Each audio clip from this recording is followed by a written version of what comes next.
Bagong silang na biik sa Batangas City, dalawa ang ari.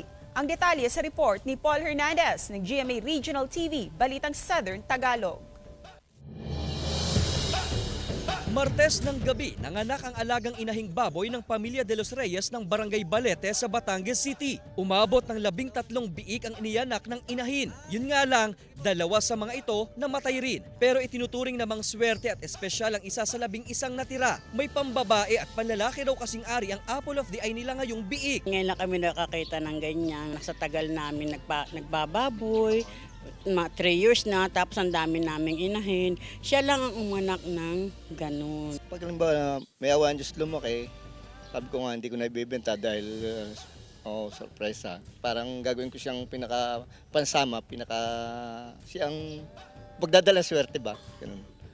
Sabi ko gagawa ko siya ng sarili niya kulungan. Hermaphrodite ang tingin ng may-ari sa alaga nilang biik na pinangalanang Fresca. Kinatutuwaan pa nga ito ng netizens matapos ipost sa social media. Malakas at malusog naman daw ang natatangi nilang biik. Pero para sa Provincial Veterinarian ng Batangas, walang hermaphroditism o dalawang sex organ ng biik. May inguinal hernia raw ito o bumubukol na bituka. So hindi siya hermaphrodite, male at female. Hindi yun bayag sa tingin ko. Kasi wala rin siyang testicle eh. Walang penis. Babae yan, meron lang siyang inguinal hernia.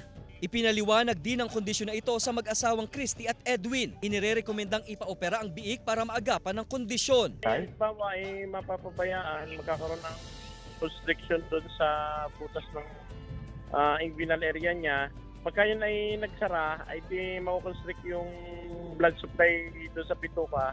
Hindi mabubulok yun. Mababa yung survival rate niya. Sabi ng nag-aalaga sa biik, o obserbahan pa raw muna ang alaga nila sa mga susunod na araw o linggo. Kung may mapapansin mang pagbabago sa ikinikilos nito, ay sa kanila papatingnan sa espesyalista ang alaga. Mula sa GMA Regional TV, Balitang Southern Tagalog, Paul Hernandez nagbabalita para sa GMA Integrated News.